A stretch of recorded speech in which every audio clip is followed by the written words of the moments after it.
Subscribe करें हमारे YouTube channel साधना gold को और पाएं वीडियोस सबसे पहले।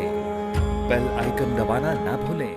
अगर हमारे जीवन में कोई अभिलाषा है, कोई भी अभिलाषा है, तो मेरे भाई बहन एक ही अभिलाषा रखना, परमात्मा की प्राप्ति।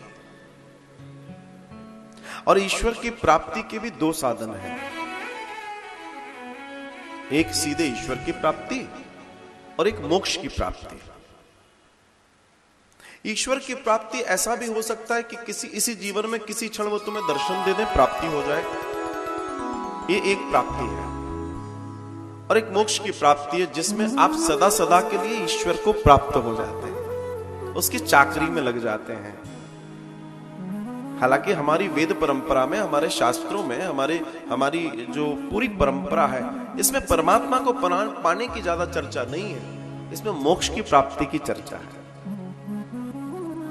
हम और आप पवित्र तीर्थों में, नदियों में डुबकी लगाते हैं, ईश्वर की प्राप्ति के लिए लगाते हैं ना। वो डुबकी आस्था की, विश्वास की डुबकी है जो मोक्ष की प्राप्ति के लिए है। और जिसने अपने जीवन में इस प्राप्ति को पा लिया, उसने समझ लीजिए सब पा लिया।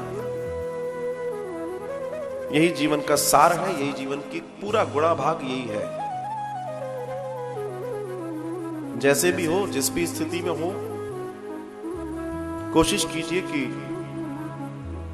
ऐसी स्थिति पैदा हो जाए कि, क्योंकि देखो हमारे और आपके अंदर इतना सामर्थ्य नहीं है कि भगवान को कभी हम अपनी ताकत से मिलन करा लें। ये तो उसकी कृपा है, वो कृपा कर देगा तो मिलन हो जाएगा। तो अपने आप को इतना सुंदर बना लीजिए अपने कर्मों से, अपने आचरण से, अपने जाप से, अपनी पूजा से, अपने जो भी है। दिस इज नॉट नेसेसरी कि सिर्फ पूजा करने से भगवान मिलता है, सिर्फ जाप करने से भगवान मिलता है, सिर्फ भंडारे करने से भगवान मिलता है, सिर्फ तीर्थ करने से भगवान मिलता है। ये सही बात नहीं है। परमात्मा मिलता है तुम्हारी सरलता से, सहजता से, निर्मलता से, कोमलता से और तुम्हारा सब जीवों के प्रति प्रेम करने से। जब तुम्हें सब में गोविंद के दर्शन होने लगे, तब वो तुम्हें उत्तीर्ण करता है, क्योंकि बाकी चीजें तो तुम अपनी संतुष्टि के लिए कर रहे हो।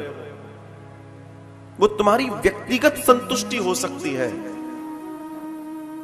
लेकिन जब एक दिन तुम वो कर जाओगे जो सबके लिए है, सब जन हिताय, सब जन सुखाय सोचकर जीवन जियोगे, असली जीवन वही भागवत जीवन कहलाता है।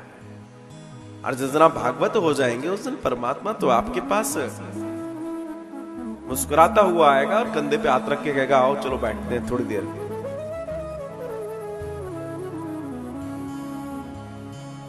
आनंद हो जाएगा।